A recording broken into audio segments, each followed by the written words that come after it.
So the EFF leader in South Africa. Let's talk about that. Yeah. Can you tell me a little bit more about him? So here's a clip, Rob, if you can play this. So before we play it, what can you tell us about him?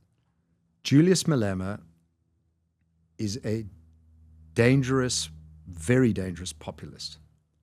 I hope you're going to show the clip where he has 100,000 people in a stadium jumping up and down saying, kill the Boer, and we need to cut the throat of whiteness. These are the things he is saying publicly. Here we go.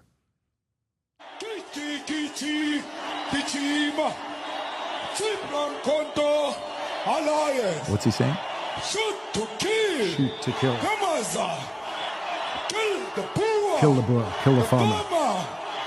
Kill the Boer. The farmer.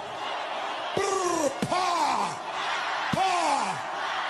Brr, pa. Nice country. Attention. And you think white people aren't feeling persecuted? When a man like this with 100,000 people in a stadium says, kill the Boer, one farmer, one bullet, we will slit the throat of whiteness. Not yet. He says these things publicly. He's got 4.4 million followers on Twitter. And he was taken to the hate speech court and it was turned down. Turned down. So Right. that's EFF, the Economic Freedom Fighters. Nothing about economic or freedom in that lot. But the next party is Jacob Zuma's party called MK, Mkhonto we Sizwe, the spear of the nation. I want to see this clip here. I don't know what's going to happen in the future. I'm saying to you, we have not called for the killing of white people, at least for now. I can't guarantee the future. Yeah, but I mean, you'd understand somebody watching that, especially as it gets shared on Twitter, they freak out. It sounds like a genocidal call. Cry babies. Cry babies. I'm not calling for the slaughter of white people, at least for now. I can't give a guarantee of the future, especially when things are going the way they are. Subtext. Especially if things are going the way they are, there will be a revolution in this country, I can tell you now. I don't know what's going to happen. How influential is he? He will never get more than 10% of the vote because the vast majority of South Africans, 88% of South Africans are Christians, are conservative, are very moved slowly, are deserting the ANC, but it's taking time because this was the liberation group. But they're moving. Economies, the voters are not stupid. They know he's dangerous. They know he's a threat to the economy. They don't want him in. But he's still got up to 10% of the vote. 10% is a lot. A lot. I mean, Bobby Kennedy only had 7%. 7.2%. I don't know what the number was, but 10% is a big influence. And listen to what he's saying. Yeah. Not for now. I don't know in the future, but I can promise you for now. But have a quick look at this political party. Yeah. MK. Just put in MK and Zuma. They've got 15%. And this is Zuma, who destroyed the country, and now he wants to be president again, these guys. They're much more of a threat. This is much more of a threat to... And you ask me a question. Is Cyril brave enough to accept the terms, the 3 terms that Trump should ask of him? The answer is this is what he fears. And our new GNU coalition party that was pulled together by the ANC, Democratic Alliance, and the others, has about 60% of the vote. Their main priority is to keep Zuma out. And it seems to be their only priority because they're not talking about economic growth, safety and security, service delivery. They are trying to keep him out. How is Zuma's relationship with Malema? They hate each other. Oh, they do? Fortunately. How is Zuma's relationship with Cyril? They hate each other.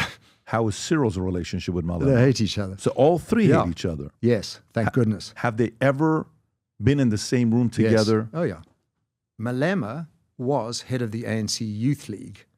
Zuma was head of the ANC. They've each got their own political parties. They left. So they became different factions. Different factions. New or joined a different group? No. Julius Malema left 15 years ago and set up the EFF. Jacob Zuma stepped down as president and then about a year and a half ago founded MK and got 15% of the country. He's the real threat, Zuma. But he's 80-something and he can't live forever. He can't live forever. He's 80-something. I'm watching him. So Trevor Noah, not a fan of Zuma, and he's gone after him. And I'm looking at a bunch of his clips here. So Jacob Zuma allowed everybody else to steal under his watch. Yeah.